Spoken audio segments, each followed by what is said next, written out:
Okay, so here's the adapter plate that you have to use when you made a 5.9 to any of the GM transmissions.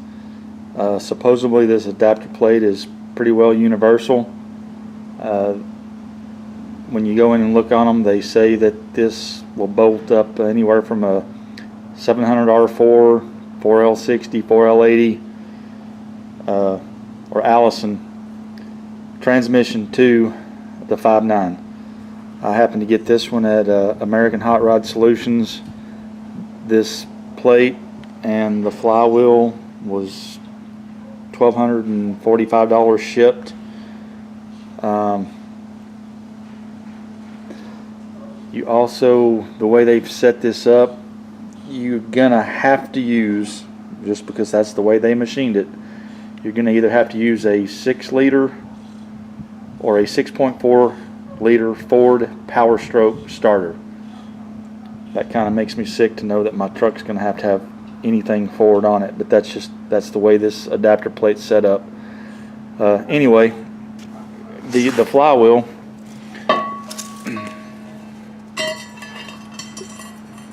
there's one side of it, there's the other side of it, and there's no instructions at all on how to mount it. But when you get it, you see this little step sticking out, which looks like it's going to set right in there. That's wrong. This little step right here actually is going to go with the torque converter. If you try to mount this flywheel on this side up and out like this, these bolt heads are going to hit when you're trying to screw it down. You can see, well, you can't, but anyway, this side here goes toward the block. Okay, so I ran into just a little bit of a snag when I went to hook my starter up. When I went to put my bolts in, bolts up here, here, and here, this bolt wouldn't go in. And when I got to looking at it, the hole, the threaded hole was out of line a little bit. And I got to looking, and this piece here is just a spacer. And it's actually, the only way it attaches to this is right here and right here. There's 2 roll pins. And I did find the instructions on how to mount that flywheel, and it had some other stuff on it that I didn't understand, but now I do. This, they're calling the pan rail right in here. It's, I guess, it's the rail where the oil pan hooks up, bolts up to the bottom. But anyway, for some reason right in here it kicks out, and this is hanging up against here. And in their diagram they show taking and cutting just straight down through here all of this off, so this piece can push back down. I don't know if you can see it's a little bit off. It's not bad, but you can tell it doesn't line up quite right. It doesn't need much. And I put the starter on there, and the starter doesn't hit anywhere. So I'm going to take the flywheel back off and the adapter plate back off, and I'm just going to get a grinder and grind it down a little bit. I'm not going to go to the trouble of cutting all that off. But anyway, just something we got to do. They knew it was might be a problem, and they, you know, give us some instruction on it, and so we're going to take care of it. All right, here we go. Here's that pan rail I was talking about. You can see it comes and sticks out here. You can see right there where that spacer piece on that adapter plate was hitting. So I'm just going to grind off from there to there and call it good.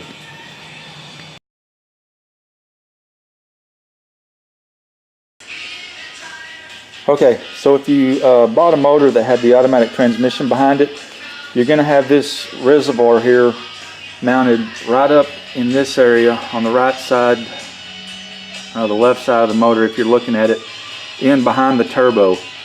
Now what that is, that's Dodge's version of a automatic transmission oil cooler.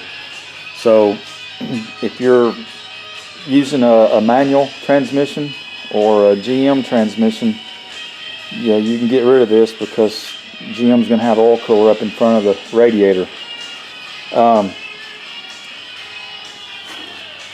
Right here on your water inlet, there's a, what I think it's 3/4 MPT thread with 2 outlets. One of these goes to your heater core, and this one here was going back to the inlet of this.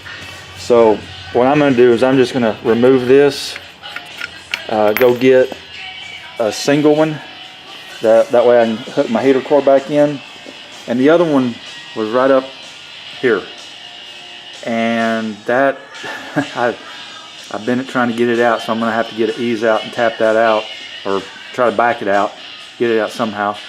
But anyway, I'll just end up putting a plug in that. So if you've got that and wondering what it is, and you're using GM or standard transmission, you can just ditch it.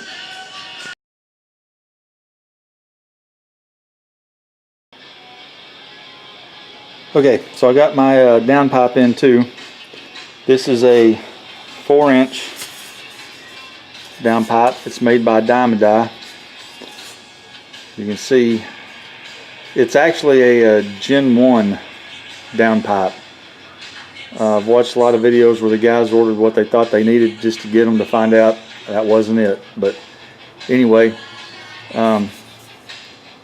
this one here, this looks just like the opposite side of the turbo. On the factory application, it's got this adapter in it, where this here is mounted to the turbo with a V-band. Comes down at about a 45-degree angle or so, and then this mounts to your actual exhaust with a couple of bolts and springs and all that crap in there. But anyway, you just take this adapter out, and this one goes in right to the turbo with the V-band.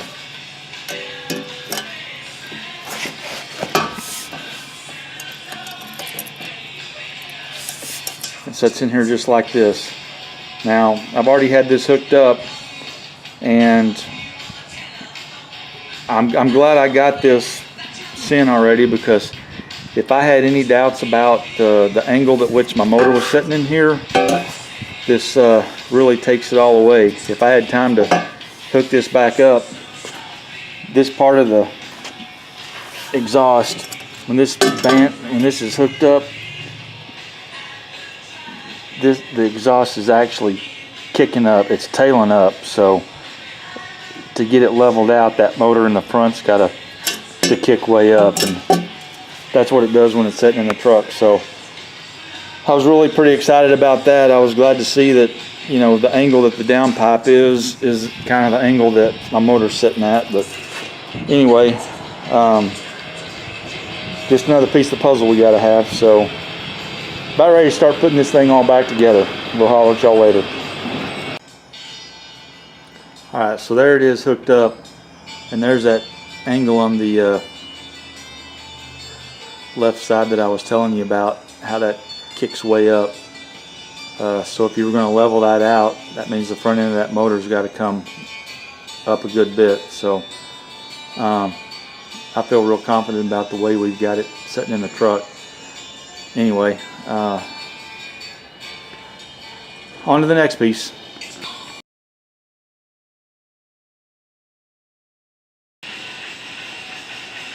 Okay, so I'm going to go ahead and go with the 2-inch body lift. You can see I got it just sitting on a block right now, simulating a 2-inch spacer. But with the way I have the motor in here, and I've got it in here, if you can see, with what I think is a fair amount of space between the oil pan and that differential. I probably could have got it a little closer, but I didn't want it too close. And I've got good clearance on my pan and my cross member up in the front. So, and I have enough clearance for my transmission adapter plate. The only thing that's really tight is the dipstick coming up through there. It's hitting the firewall a little bit, so I'm going to have to bend that firewall back, but I'm going to have to leave that 2-inch lift under there. Also, I did go ahead and cut the firewall a little bit, and all I did is I took that plate and turned it back around, turned it upside down and around, and put it in there, and I was going to need it because it wasn't gonna fit in there any other way. So a few little modifications to that, but other than that, and that's also going to give me the ability, I think, to run a 35-inch tire. So that's kind of what I wanted, and I think we're going to end up being able to get away without using the suspension lift. So I'll move on to the next thing.